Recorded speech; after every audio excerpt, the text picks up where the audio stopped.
ब्रह्मांड मौजूद क्यों है? क्या यह सिर्फ एक कॉस्मिक दुर्घटना है, एक दिव्य मजाक है, या कुछ और?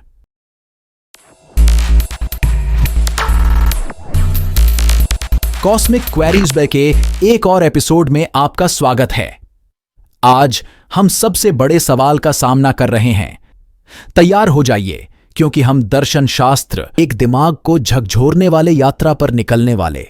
अब इससे पहले कि आप इसकी विशालता में खो जाएं, ईमानदारी से कहें, यह सवाल तभी से मानव जाति को परेशान कर रहा है जब से हमने पहली बार तारों को देखा और सोचा, रुको, यह सब क्या है?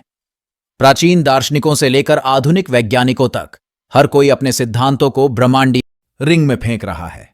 लेकिन डरे नहीं जिज्ञासु साथियों, हम कुछ प्रमुख दावेदारों का पता लगाएंगे जिसमें मल्टीवर्स थ्योरी, जहां अनगिनत ब्रह्मांड मौजूद हैं, जिनमें से प्रत्येक का अपना अपना अजीब रियलिटी शो है, से लेकर स्ट्रिंग थ्योरी, जो ब्रह्मांड को छोटे तारों के कंपन सिम्फनी के रूप में दर्शाता है। लेकिन यह सिर्फ फैंसी थ्योरी के बारे में नहीं है। आइए पुराने बिग बैंग को न भूलें। यह सिद्धांत बताता है कि सब कुछ, सबसे छोटे परमाणु से लेकर सबसे बड़ी आकाशगंगा तक, कभी एक अति गर्म, अति सघन बिंदु में भरा हुआ था। फिर उफान, यह सब कबूल हो गया और हम यहां हैं।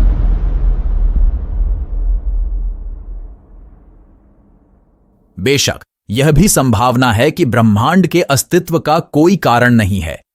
शायद यह सिर्फ वहां है, एक विशाल कॉस्मिक श्रग की तरह। लेकिन भले ही यह सब अर्थहीन हो, क्या यह अपने बेतुके तरीके से खूबसूरत नहीं है?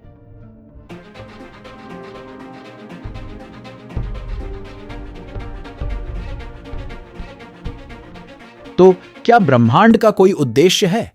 ईमानदारी से हम शायद कभी नहीं जान पाएंगे।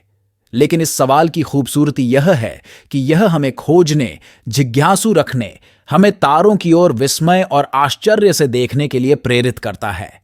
और भले ही उत्तर एक ब्रह्मांडीय हो, फिर भी यह काफी अद्भुत है ना? याद रखें, ब्रह्मांड विशाल और रहस्यमय हो सकता है, लेकिन आप, मेरे दोस्त, उसके माध्यम से तैरती हुई भयानक चेतना का एक छोटा सा धब्बा है। तो खोजते रहो, सवाल पूछते रहो, और सबसे महत्वपूर्ण बात, इस सब की बेतुकेपन पर हंसते रहो, क्योंकि चीजों की बड़ी योजना में और क्या करना है